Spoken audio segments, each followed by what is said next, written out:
울산시장 선거 개입 고발 사건을 수사하는 검찰이 송병기 울산시 경제부시장에 대해 구속영장을 청구했습니다.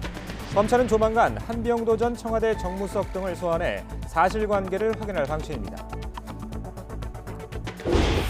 감찰 무마 혐의로 검찰이 조국 전 법무부 장관에 대해서 청구한 구속영장이 기각됐습니다. 법원은 범죄 혐의는 소명된다면서도 증거인멸과 도주 우려가 없고 부인 정경심 교수가 구속된 점 등을 고려했다고 밝혔습니다. 조국 전 장관의 구속영장이 기각되자 검찰은 당혹해하고 있습니다.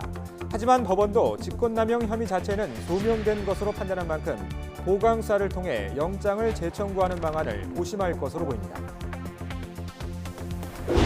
조국 전 장관은 감찰 무마 의혹으로 구속되는 건 피했지만 검찰은 넉 달간 끌어온 조국 일가 비리 혐의 수사를 마무리하고 이르면 오늘 조 전 장관을 불구속 상태로 재판에 넘길 것으로 예상됩니다. 하지만 조국 일가 혐의의 결정적 증거를 잡지 못하자 감찰 무마 의혹으로 표적 수사를 했다는 비판은 더욱 커지고 있습니다. 굿모닝 YTN 2부 이어갑니다. 지난해 울산시장 선거 개입 의혹을 사건을 수사하는 검찰이 송병기 울산시 부시장에 대해 구속영장을 청구했습니다. 검찰은 당시 선거 전략을 논의한 정황이 담긴 송 부시장의 업무 수첩 등으로 혐의가 입증된다고 판단한 것으로 보입니다. 취재기자 연결해서 자세히 알아보겠습니다. 조성호 기자. 네, 서울중앙지검입니다. 네, 송병기 부시장에 대한 구속영장 어떤 혐의로 청구된 겁니까? 네, 공직선거법 위반 등의 혐의가 적용됐습니다. 서울중앙지검 공공수사 2부는 어제 송병기 부시장의 구속영장을 청구했습니다. 지난해 지방선거를 앞두고 청와대 인사들을 만나 당시 야당 후보이던 김기현 전 울산시장의 공약인 산재 모병원 사업 좌초 방안 등 선거 전략을 논의한 혐의를 받고 있습니다. 또 김 전 시장 측근 관련 비리를 청와대에 제보해 경찰이 수사에 나서도록 하는 방식으로 선거에 개입하려 한 혐의도 있습니다. 검찰은 지난 6일 송 부시장 집무실 등을 압수수색해 청와대의 선거 개입 정황 등이 담긴 업무 수첩을 확보했습니다. 관련자들을 소환해 수첩에 담긴 내용 등을 확인해왔는데요. 송 부시장도 서울중앙지검과 울산지검에서 모두 5차례 피의자 신분으로 조사를 받았습니다. 송 부시장의 업무 수첩에는 송철호 시장의 당내 경선 경쟁자였던 임동호 전 더불어민주당 최고위원의 출마를 포기시켜야 한다는 내용 등도 담긴 것으로 전해졌습니다. 송 부시장은 해당 수첩은 개인적 단상 등을 적은 메모장에 불과해 오류가 많고 청와대 측과 논의했다는 의혹 등도 사실이 아니라며 혐의 대부분을 부인했는데요. 검찰은 업무 수첩 말고도 강제 수사로 확보한 자료와 관련자 진술 등을 통해 혐의가 충분히 소명된다고 판단해 신병 확보에 나선 거로 보입니다. 검찰은 조만간 선거 개입 의혹의 당사자인 송철호 시장과 후보 단일화에 관여했다는 의혹이 불거진 한병도 전 청와대 정무수석 등도 불러 조사할 방침입니다. 지금까지 서울중앙지검에서 YTN 조성호입니다. 조국 전 법무부 장관의 구속영장은 기각됐습니다. 유재수 전 부산시 부시장에 대한 청와대 감찰을 무모한 혐의로 청구된 영장이었습니다. 법원은 범죄 혐의는 소명된다면서도 증거인멸과 도주의 우려가 없고 부인 정경심 교수가 구속된 점 등을 고려했다고 설명했습니다. 최기성 기자입니다. 10시간 넘게 동부구치소에서 대기하던 조국 전 법무부 장관이 귀갓길에 오릅니다. 조 전 장관은 기다리던 취재진에게 따로 입장을 밝히지 않고 곧바로 차량을 타고 떠났습니다. 법원은 구속영장 심사 결과 조 전 장관의 범죄 혐의가 소명되고 특히 죄질이 좋지 않다고 규정했습니다. 그러면서도 지금 시점에서는 증거를 인멸하거나 도주할 우려가 있는 것으로 보기는 어렵다고 판단했습니다. 검찰 수사가 상당히 진행된 점, 조 전 장관이 심사 과정에서 보인 태도, 부인 정경심 교수가 이미 구속된 점 등을 구체적인 근거로 들었습니다. 이에 따라 현 단계에는 구속의 필요성과 상당성을 인정하기 어렵다고 결론지었습니다.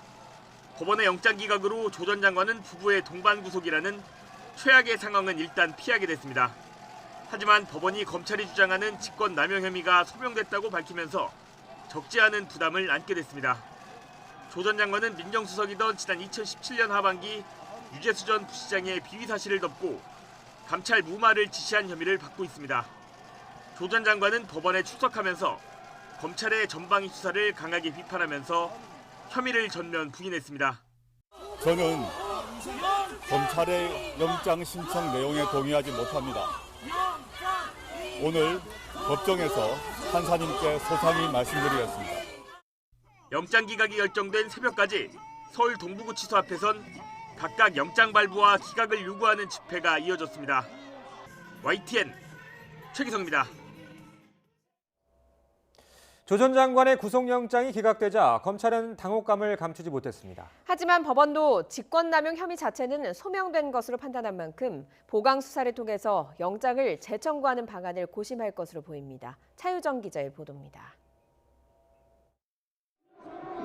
4시간이 넘게 진행된 영장 심사 과정에서의 핵심 쟁점은 직권남용 혐의의 성립 여부였습니다. 조 전 장관 측이 일관되게 법적 책임을 부인한 만큼 검찰이 주장하는 혐의가 소명되느냐가 관건이라는 게 대체적인 분석이었습니다. 이에 검찰은 조 전 장관이 유재수 전 부시장의 중대한 비리를 알고도 감찰 중단을 지시했다는 걸 입증하는 데 주력했습니다. 특히 이 과정에서 여권 인사들의 구명청탁이 있었다는 취지의 진술도 다수 제시한 것으로 알려졌습니다. 이에 맞서 조 전 장관 측은 민정수석 고유의 권한에 따른 조치였으며 정무적 책임만 있을 뿐이라고 강조했습니다. 직접 구명청탁 전화를 받았다는 의혹도 사실이 아니라고 부인했습니다. 조 민정수석은 누구로부터 청탁 전화를 받은 적이 없고 오히려 박 비서관이나 백 비서관으로부터 여기저기 청탁성 전화들이 온다라는 이야기를 전해들었습니다. 하지만 예상과 달리 법원이 증거인멸과 도주 우려가 없다는 이유로 구속영장을 기각하면서 검찰은 일단 당혹감을 감추지 못했습니다. 그러면서도 법원이 조 전 장관의 직권남용 혐의가 소명됐고 특히 죄질이 나쁘다고 판단한 점에 주목했습니다. 검찰 입장에선 수사를 이어가기 위한 기본적인 동력은 확보했다는 분석입니다. 이에 검찰은 불구속 기소하는 방안과 보강 수사를 통해 구속영장을 재청구하는 방안을 놓고 신중하게 검토할 것으로 보입니다. 이 과정에서 청와대와 여권 인사들의 구명청탁 의혹 전반으로 수사를 확대할 가능성도 배제할 수 없습니다. 구속 위기를 넘긴 조 전 장관 측은 영장 심사 결과에 일단 침묵을 지켰습니다. 하지만 심사 과정을 통해 검찰의 핵심적인 증거를 직접 확인한 만큼 양측의 법리 공방은 더욱 치열해질 전망입니다. YTN 차유정입니다. 조 전 장관은 구속 위기는 피했지만 영장 심사 전에 스스로 언급했던 혹독한 시간은 아직 끝나지 않았습니다. 검찰은 조국 일가 입시 비리 의혹 등에 대해서 조 전 장관을 오늘 불구속 상태로 재판에 넘길 것으로 보입니다. 박석영 기자입니다.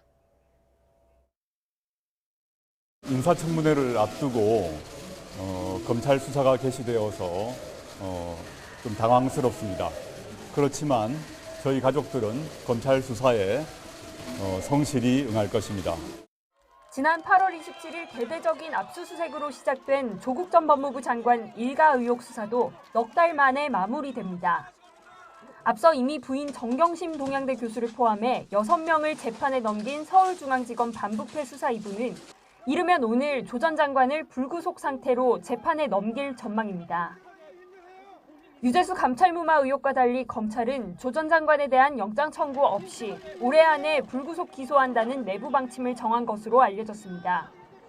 앞서 지난달 11일 검찰은 사문서 위조 혐의로 기소한 부인 정 교수에게 14개 혐의를 추가로 적용해 구속 상태로 재판에 넘겼습니다. 정 교수를 추가 기소한 공소장에서 조 전 장관은 모두 11번이나 언급됐지만 공범으로 적시되지는 않았습니다.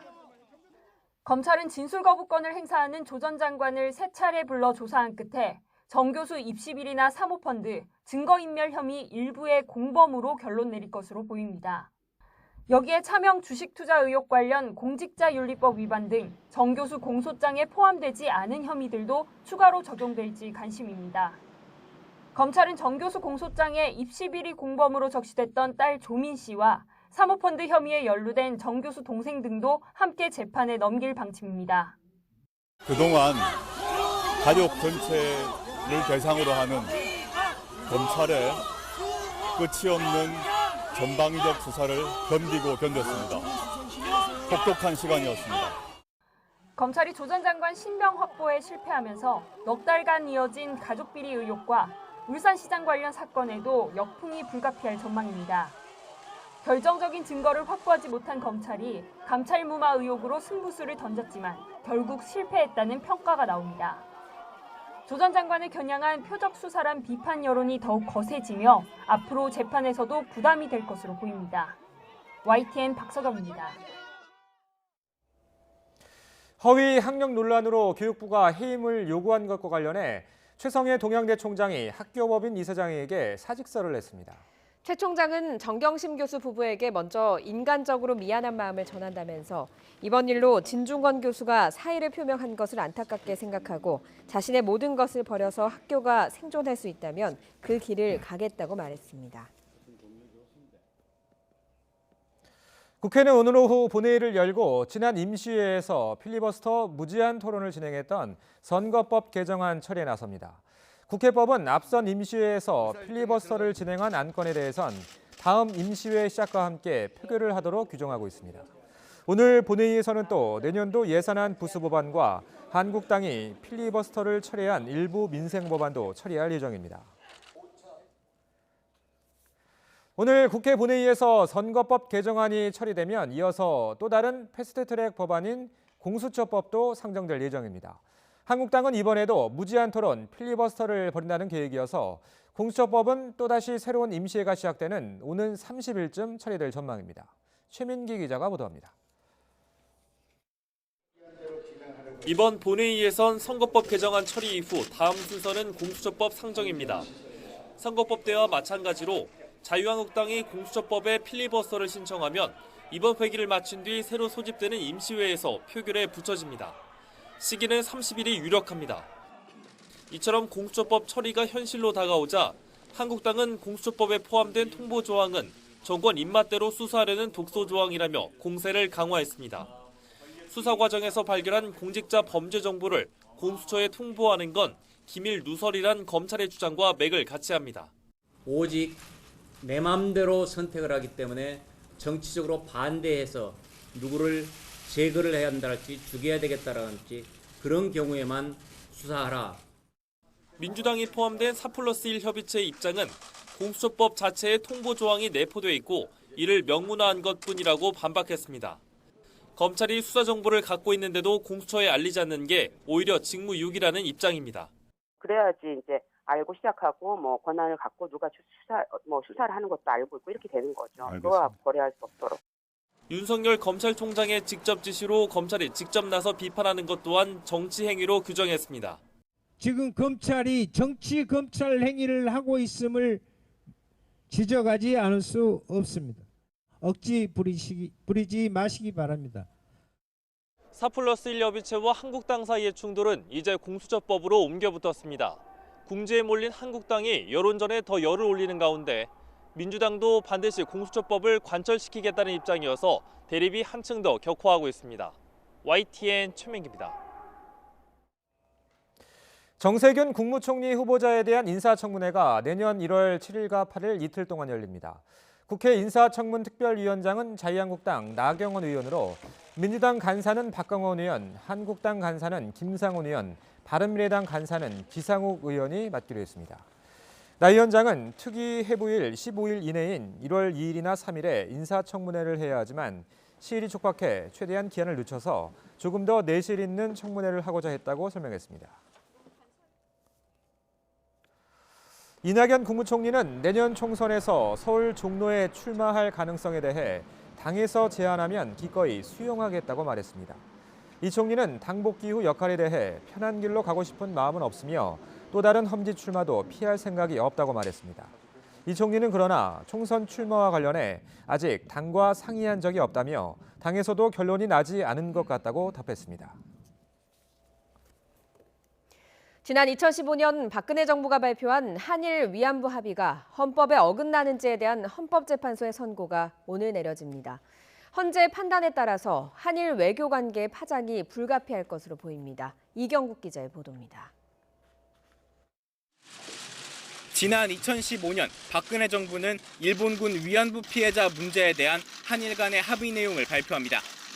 일본이 100억 원을 내놓으며 정부 차원의 책임은 언급했지만 최종적 불가역적 해결이란 단서가 붙어 비판이 거셌습니다. 일본 정부와 함께 이 문제가 최종적 및 불가역적으로 해결될 것임을 확인한다. 피해자의 의견 수렴도 없었다며 반발한 위안부 피해 할머니 등 41명은 이듬해 3월 한일 합의로 기본권이 침해됐다며 헌법 소원을 냈습니다. 3년 9개월간의 심리 끝에 헌법재판소가 오늘 위안부 합의의 위헌 여부를 결정합니다. 쟁점은 크게 두 가지. 먼저 당시 합의를 공권력의 행사로 볼 수 있는지입니다. 헌법소원 심판은 공권력 행사 여부를 판단의 기본 요건으로 삼고 있습니다. 앞서 외교부는 지난해 6월 박근혜 정부 당시 합의에 절차와 내용상 많은 문제가 있었다는 점은 인정했습니다. 하지만 조약이 아닌 외교적 합의였을 뿐 이를 공권력 행사로 볼 수 없다며 헌재에 소송을 각하해달라는 답변서를 내기도 했습니다. 다음은 청구인인 피해 할머니들의 기본권이 실제로 침해됐는지 여부입니다. 할머니들은 합의로 인해 배상 청구권이 막혔고 인간으로서의 존엄과 가치는 물론 합의 과정에서 배제돼 알 권리 역시 침해됐다고 주장합니다. 반면 외교부는 외교 당국 사이의 정치적 선언이었던 만큼 개별 배상 청구권 등 기본권은 직접 침해되지 않는다는 입장입니다. 지난 2011년 헌재가 위안부 피해자에 대한 정부의 구체적인 노력이 필요하다고 판단한 만큼 위헌 결정이 날 경우 재협상에 나서야 할 가능성도 있습니다. 4년 만에 선고를 앞두고 위안부 피해자 관련 단체는 일본 정부가 사과할 수 있도록 위헌 판단이 나와야 한다고 촉구했습니다. 많이 고인이 되셨고 그렇게 늦게 나온 그런 판결이지만 결정이지만 피해자들의 원의 또 피해자들의 목소리가 반영될 수 있는 그런 판결이 나올 것이라 기대하고 있고 헌재 판단에 따라 대화의 물꼬를 모색하고 있는 한일 관계가 다시 중대 고비를 맞을 수도 있어 선고 결과에 관심이 몰립니다. YTN 이경국입니다. 일본군 위안부 피할머니들이 박근혜 정부의 위안부 합의에 반발해서 국가를 상대로 낸 소송에서 법원이 강제 조정 결정을 내렸습니다. 서울고등법원은 강일출 할머니 등 위안부 피해자 9명이 국가를 상대로 낸 손해배상 청구 소송에 항소심 조정기를 열고 이같이 결정했습니다. 재판부는 결정문에 2015년 위안부 합의가 피해자 중심주의 원칙에 반한 것으로 피해자들이 정신적 고통을 겪었음을 국가가 겸허히 인정한다는 내용을 담았습니다. 강의 도중 일본군 위안부를 성매매에 비유하고 이에 항의하는 여학생에게 성희롱 발언을 했던 류석춘 교수에게 연세대가 내년 1학기 강의 개설을 승인한 것으로 확인됐습니다. 연세대는 성 관련 문제가 불거졌을 때 피해자와 가해자를 분리하는 것이 원칙이지만 이 과목을 수강하는 학생들이 성폭력 피해자가 아니고 징계 결과도 확정되지 않아서 강의 개설을 막을 수 없다는 입장을 밝혔습니다. 오늘 아침 다시 영하권의 강추위가 찾아왔습니다. 현재 서울 기온은 영하 4.6도로 어제보다 무려 8도나 낮고요. 찬바람이 불면서 체감 온도는 영하 6도 선을 밑돌고 있습니다. 그래도 찬바람이 불면서 미세먼지를 밀어주며 대기질은 깨끗해졌습니다. 현재 전국의 미세먼지 농도가 좋음에서 보통 수준을 회복했습니다. 오늘은 전국이 대체로 맑겠지만 아침까지 전남 서해안과 제주 산간 지역에는 눈이 날리거나 빗방울이 떨어지는 곳이 있겠습니다. 현재 기온은 서울이 영하 4.6도, 대전 영하 2.7도, 광주 2.6도, 부산은 0.6도로 어제보다 3에서 6도가량 낮습니다. 오늘 낮 기온은 서울이 2도, 대전 5도, 광주 6도, 부산은 8도로 어제보다 1에서 2도가량 낮겠습니다. 이번 추위는 내일 서울 낮 기온이 6도까지 오르며 누그러지겠습니다. 내일은 오후부터 밤사이 중부지방에 눈이 날리거나 빗방울이 떨어지는 곳이 있겠고요. 일요일에는 낮에 서해안을 시작으로 밤에는 전국에 비가 내리겠습니다. 중부 내륙은 추위 속에 어제 내린 눈비가 얼어붙어서 길이 무척 미끄럽습니다. 교통 안전과 함께 미끄럼 사고에도 주의하셔야겠습니다. 지금까지 상암동 야외 스튜디오에서 YTN 권혜인입니다.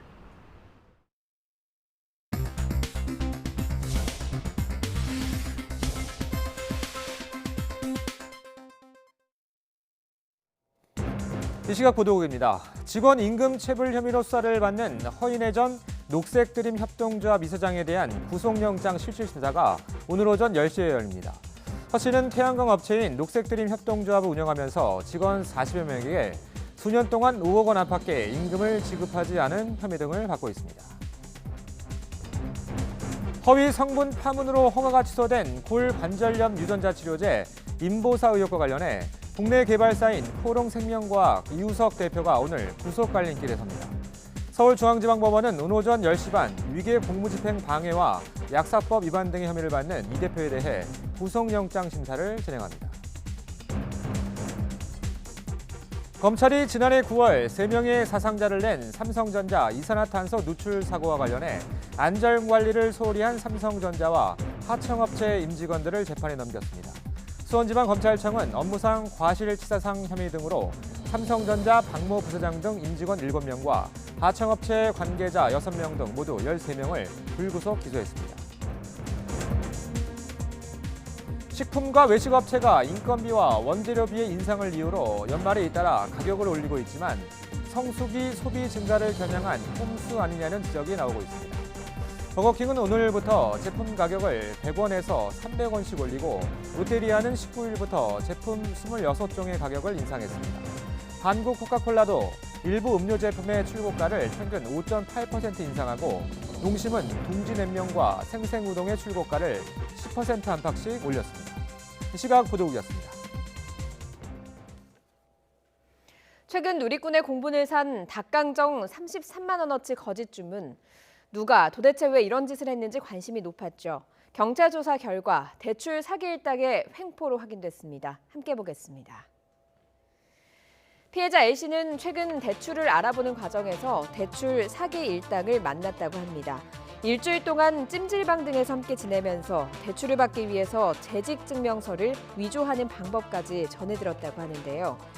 A씨는 실제 지난 24일에 대출을 받기 위해서 은행까지 찾아갔지만 문서를 위조해야 한다는 사실에 양심의 가책을 느껴서 달아났다고 합니다.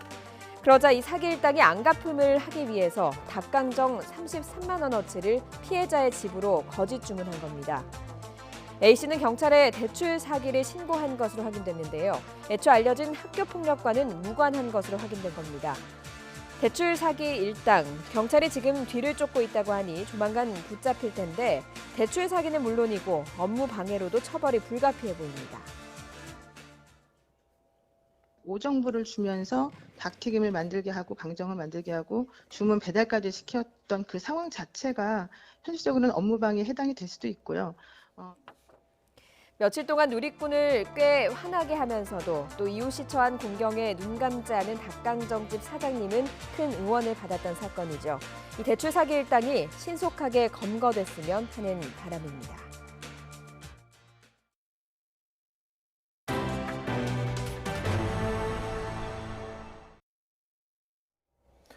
기온이 떨어지면서 전국 곳곳에서 화재가 잇따랐습니다. 경기도 남양주시에서는 창고 화재로 소방서 추산 4억 원이 넘는 재산 피해가 났습니다. 사건 사고 소식 김주한 기자가 종합했습니다. 시뻘건 불길과 함께 검은 연기가 하늘로 치솟습니다. 경기도 남양주시 진건읍의 한 공장 창고에서 불이 난 것은 어제 오후 4시 반쯤. 창고와 작업장으로 쓰이는 비닐하우스와 샌드위치 패널 건물 등이 불에 타는 바람에 3시간 반 만에 가까스로 진화됐습니다. 이 불로 다친 사람은 없었지만 소방서 추산 4억 4천여만 원의 재산 피해가 났습니다. 어둠이 깔리기 시작했던 어제 오후 5시 10분쯤 경북 고령군의 한 공터에 세워진 승용차에서 불이 났습니다. 불은 긴급 출동한 소방관들에 의해 30여 분 만에 꺼졌지만 불에 탄 차량 안에서 57살 A씨가 숨진 채 발견됐습니다. 경찰과 소방당국은 정확한 사망 경위와 화재 원인을 조사하고 있습니다. 비슷한 시각 강원도 홍천군 북방면에서도 한 폐기물 처리 업체에서 불이 났습니다. 불은 긴급 출동한 소방당국에 의해 40여 분 만에 꺼졌지만 43살 조모 씨가 얼굴 부위에 2도 화상을 입었습니다. 어제 오후 6시쯤엔 경남 통영시 광도면 황리 일대가 정전됐다가 50분 만에 복구됐습니다. 정전으로 주택 등 730여 세대가 한동안 불편을 겪었습니다. 한전 측은 주변에서 날아온 은박지가 전선을 덮치면서 전기 공급이 중단됐다고 설명했습니다. YTN 김주환입니다. 지난 9월 경남 김해의 한 초등학교에서 방화 셔터에 깔린 홍서홍 군이 아직 의식을 찾지 못하고 있습니다. 경찰은 이번 사고를 인재로 결론 짓고 학교 관계자 등 4명을 검찰에 넘겼습니다. 오태인 기자입니다. 지난 9월 30일 등굣길에 갑자기 내려온 방화 셔터에 깔린 2학년생 서홍이. 사고 석 달이 다 되어 가지만 여전히 의식이 없습니다. 할 수 있는 건 호흡기에 의지한 채 숨을 내쉬는 것이 전부입니다. 말이 없는 아들을 바라보며 엄마가 할 수 있는 건 애타게 건네는 기원뿐입니다. 우리 서홍이는 좋은 일만 생길 거야. 우리 서홍이 열심히 애쓰고 있지. 온몸이 굳어가는 서홍이는 24시간 누군가 지켜봐야 합니다. 엄마 혼자 감당할 수 없어 어쩔 수 없이 간병인과 걱정을 나눴습니다. 도움의 손길이 이어지지만 기약 없는 병원 생활과 한 달에 500만 원이나 들어가는 간병비는 막막하기만 합니다. 서홍이가 의식이 없다 보니까 쭉 보셔야 되니까 24시간 좀 돈이 많이 들어요. 경찰은 학교에서 발생한 어이없는 사고를 인재로 결론냈습니다. 임시직인 학교 시설 담당자가 숙직실에서 방화 셔터 단추를 잘못 눌러 사고가 났다는 겁니다. 관리 감독을 제대로 하지 않은 교장과 행정실장, 사용법을 교육하지 않은 방화시설 업체 직원 등 모두 4명을 검찰에 넘겼습니다. 작동 버튼 여러 가지 관리에 대한 구체적인 안전 교육을 실시하지 않은 의무 위반이 있습니다. 어느 곳보다 안전해야 할 학교에서 당한 사고로 생가사를 넘나들고 있는 8살 서홍이. 검찰 수사가 이어지겠지만 한참 뛰어놀아야 할 서홍이는 병상에서 9살을 맞게 됐습니다. YTN 오태인입니다. 외교부는 베트남 호찌민시에서 지난 21일 발생한 한국 교민의 강도 살인 사건의 유력한 용의자로 체포된 20대 한국인 청년이 범행 일체를 자백했다고 밝혔습니다. 외교부는 공개에 수배됐던 한국인 29살 A씨가 베트남 공안에 체포돼 조사를 받고 있는데 범행 일체를 자백했다는 내용을 주 호찌민 총영사관 측이 알려왔다고 말했습니다. 영사관 측은 현지 공안을 방문해 신속하고 철저한 수사를 촉구하는 동시에 부상을 입은 피해자 가족에 대한 영사 조력을 제공할 예정입니다. 정부가 가계대출 관리에 나선 뒤 증가세 자체는 한풀 꺾였다는 내용 여러 차례 전해드렸습니다. 다만 여전히 소득보단 빠르게 늘고 있다는 점이 걸림돌인데요. 60대 이상에선 이상징후도 발견돼서 대책 마련이 필요하다는 지적이 나오고 있습니다. 조태현 기자입니다. 어느덧 1,500조 원을 넘어서 우리 경제의 뇌관이 된 가계부채. 그래도 최근에는 증가폭이 한풀 꺾이는 분위기입니다. 정부의 강력한 대출 규제로 지난 3분기 말 기준 가계부채 증가율은 2004년 2분기 이후 가장 낮은 수준에 머물렀습니다. 다만 이러한 결과를 마냥 반기일 수만은 없다는 게 문제입니다. 처분 가능 소득과 비교한 가계부채 비율이 160%의 벽마저 넘어섰기 때문입니다. 가계가 번 소득에서 세금 등을 빼고 실제로 쓸 수 있는 돈보다 빚이 훨씬 빠르게 늘었다는 뜻입니다. 특히 60대 이상 노년층의 가계대출이 심상치 않습니다. 전체 가계부채에서 노년층이 차지하는 비중은 꾸준한 증가세를 이어가는 모습입니다. 지난 2017년 이후 청년층과 중장년층의 증가율이 절반 이하로 떨어진 와중에도 노년층의 증가율은 비교적 높게 유지됐습니다. 60대 이상 대출의 절반 이상이 상대적으로 금리가 높은 비은행 대출이라는 점도 우려스러운 부분입니다.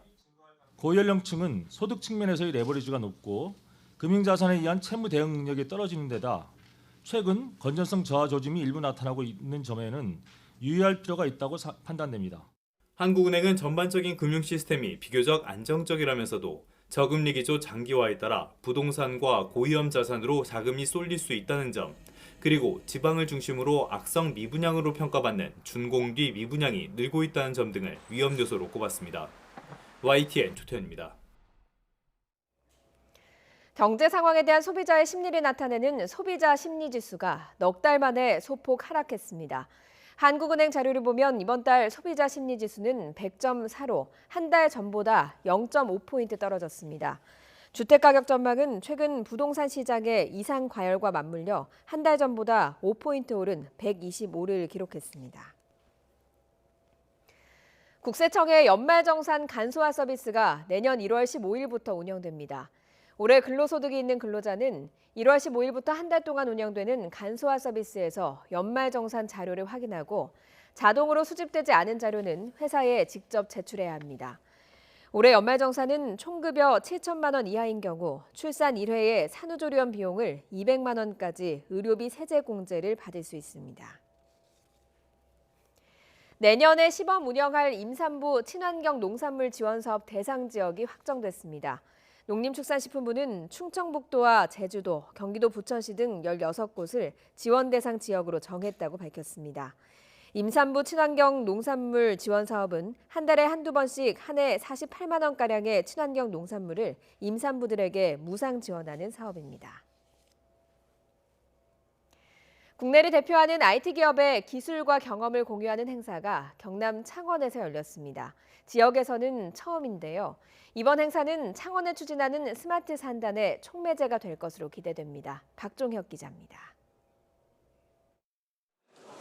지역 학생과 IT 관련 개발자들이 컴퓨터 프로그램을 만듭니다. IT 기업이 만든 프로그램을 활용하는데 전문가가 아니라도 쉽게 할 수 있습니다. 실제 IT 기업에서도 사용하는 기술인데 누구든 경험하도록 공유하는 겁니다. 개발자들에게 IT 기업의 기술과 지식을 공유하는 행사가 수도권 외 지역에서 열린 건 처음입니다. 제조 산업과 IT 기술 간의 협업 이런 것들을 통해서 한번 좀 새로운 어떤 포워드 행사를 만들어봤으면 좋겠다 취지로 창원으로 결정하게 되었습니다. 특히 개발 과정에서 겪는 어려움 등 경험을 나누는 시간도 마련돼 호응을 얻었습니다. 경남도는 지역에서 처음 열린 이번 행사가 제조업 중심의 산업 체질을 바꾸는데 큰 도움이 될 것으로 기대합니다. 제조업에 ICT를 결합한 4차 산업혁명을 새로운 신산업으로 만들기 위해서는 반드시 필요한 행사고 앞으로도 계속 지속될 수 있도록 최선을 다하겠습니다. 특히 경남도와 창원시는 기존 제조업에 정보통신기술을 융합한 스마트 산업단지를 추진하고 있습니다. 여기에 국내외 IT 대기업들이 입주하거나 투자할 계획을 세우고 있습니다. 여러 IT 기업들이 저희 창원으로 지금 내려오려고 하고 있는데요. 이미 내려온 것이 NHN이 준비하고 있고 SDS는 이미 벌써 내려와 있습니다. 그리고 프랑스 다소사도 곧 들어와서 준비를 할 생각이고요. 수도권을 벗어나 열린 이번 행사가 작은 발걸음들이 큰 차이를 만든다는 슬로건처럼 지역 산업에 새 바람을 불게 할지 주목됩니다. YTN 박종혁입니다.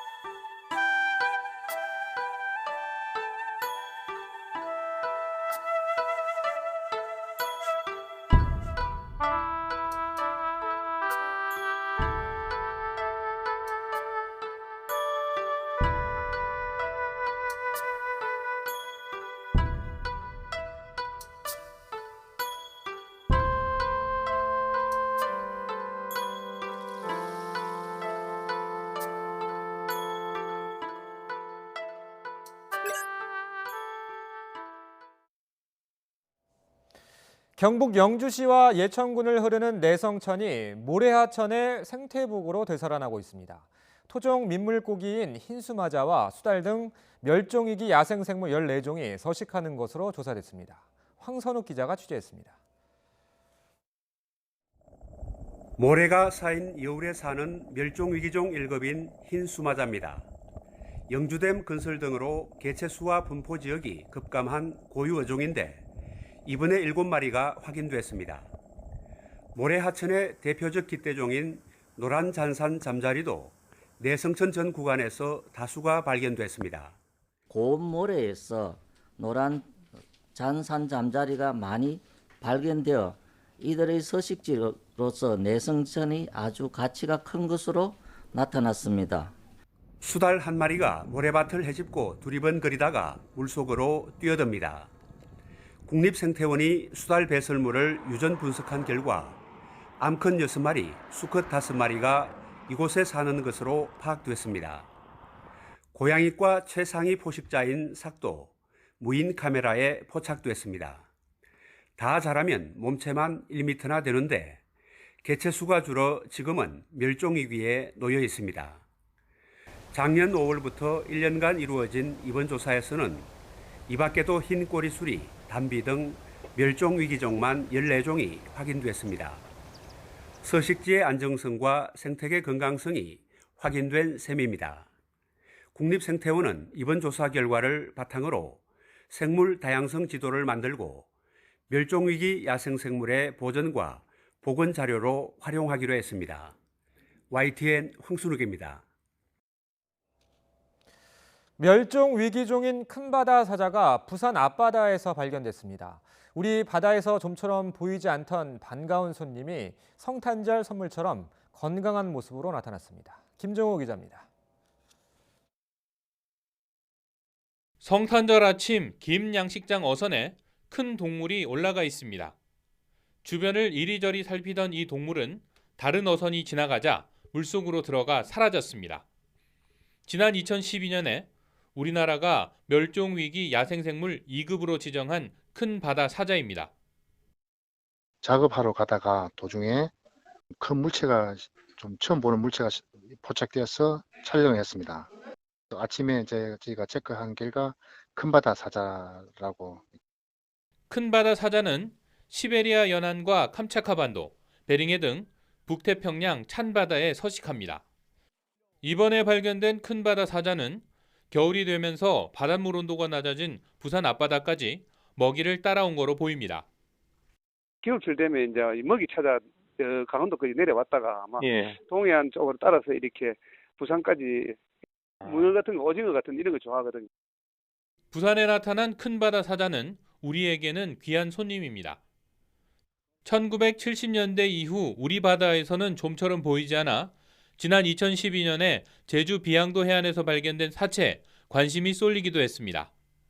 그래서 비교적 건강한 모습으로 나타난 큰 바다 사자는 성탄절 아침 선물처럼 반갑기만 합니다. YTN 김종호입니다. 데이터 분석을 통해 국내 방화 사건 조사의 문제점을 집중 보도한 YTN 데이터 저널리즘 팀 함영건 기자가 2019년도 저널리즘 혁신부문 관훈 언론상을 수상했습니다. 관훈클럽은 한 기자가 정보공개 청구로 얻은 전국 화제 데이터를 바탕으로 방화 실태를 분석한 기사에 머신러닝 기법을 처음 적용해 데이터 저널리즘의 진전과 발전 가능성을 보여줬다고 평가했습니다.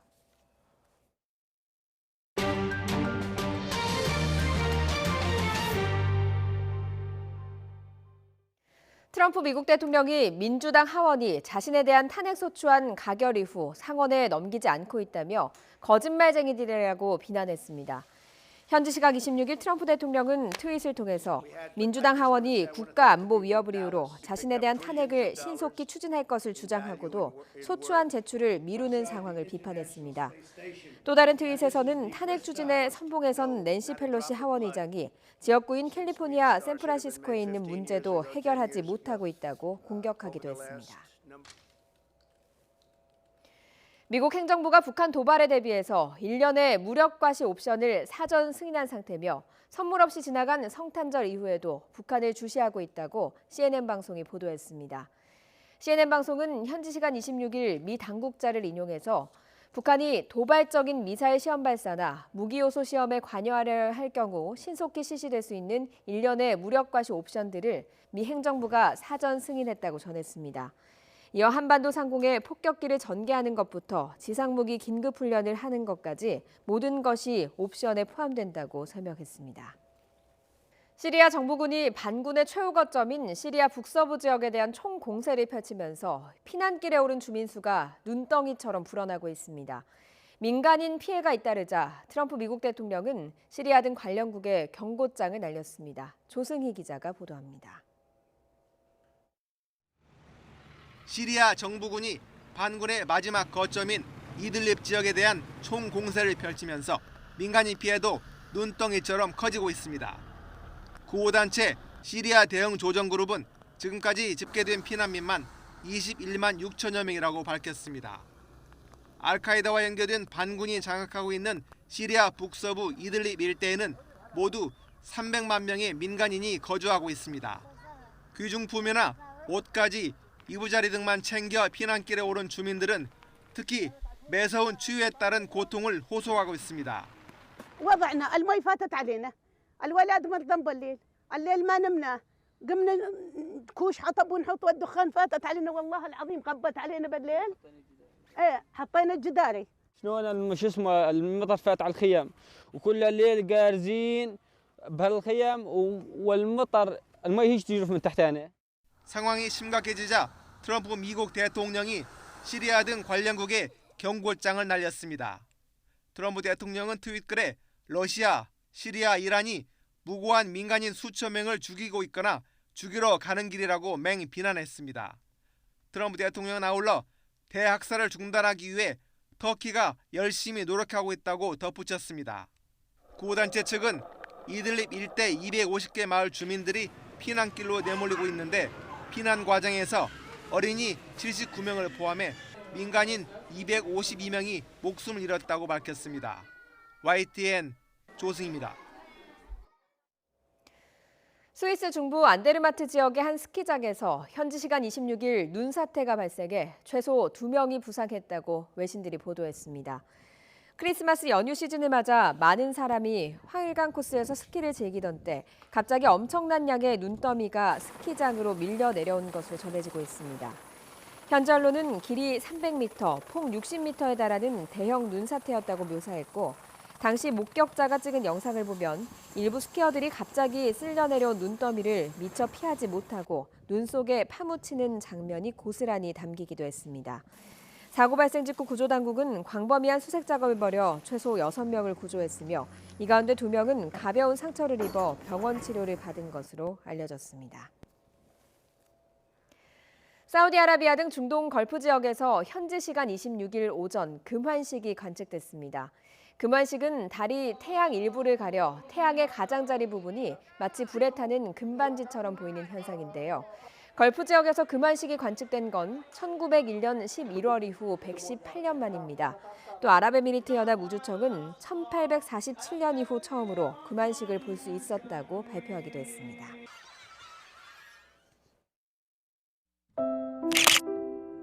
이것으로 인해서 최종적으로 해결이 된 것입니까? 사과 반성을 다른 과거사 사안에 대해서 해놓고도 이후에 일부 그 정치인들이나 우익 인사들이 그를 부정하는 발언들을 여러 차례 했기 때문에 이런 표현이 들어간 겁니다.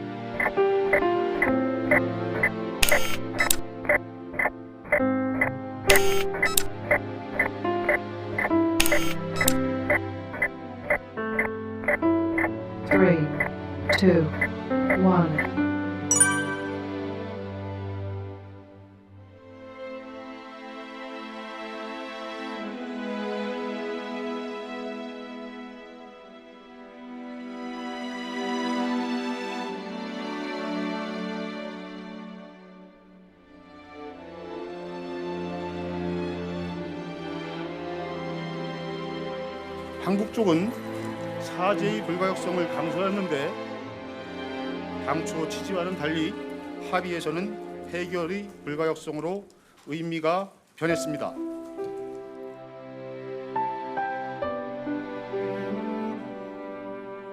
선거해준 피해 생존자들에게 공식 사죄와 법적 배상을 즉각 이행하라!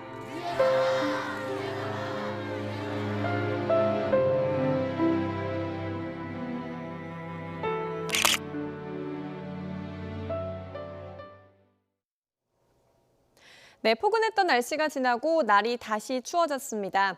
오늘 아침 서울 기온은 영하 4.5도로 어제 아침보다 6도가량이 낮은데요. 내일 서울 아침 기온이 영하 4도로 오늘만큼 춥겠고 낮부터는 기온이 크게 오르면서 추위가 누그러지겠습니다. 그래도 찬바람이 미세먼지를 모두 밀어냈습니다. 오늘 전국의 공기 깨끗하겠습니다. 강한 바람에 해안과 해상에는 현재 강풍과 풍랑특보도 내려져 있습니다. 안전사고 없도록 주의하시기 바랍니다. 주말 동안 하늘 표정은 다소 흐리겠습니다. 내일은 오후부터 중부지방에 눈이 날리는 곳이 있겠고 일요일에는 전국에 비가 내리겠습니다. 오늘 전국에 구름만 가끔 많겠습니다. 아침까지 전남 서해안과 제주 산간에는 눈이 날리겠고요. 울릉도에는 최고 5cm의 눈이 내려 쌓이겠습니다. 낮 기온은 어제보다 1, 2도가량이 낮겠습니다. 서울 2도, 대전과 안동 5도, 광주와 대구 6도가 예상됩니다. 다음 주 뚜렷한 비 소식은 없겠고요. 연말에는 다시 영하 10도 안팎의 세밑 한파가 찾아오겠습니다. 날씨 정보였습니다. 금요일 굿모닝 YTN 여기서 마치겠습니다. 올해 마지막 주말과 휴일 뜻깊게 보내시기 바랍니다. 고맙습니다.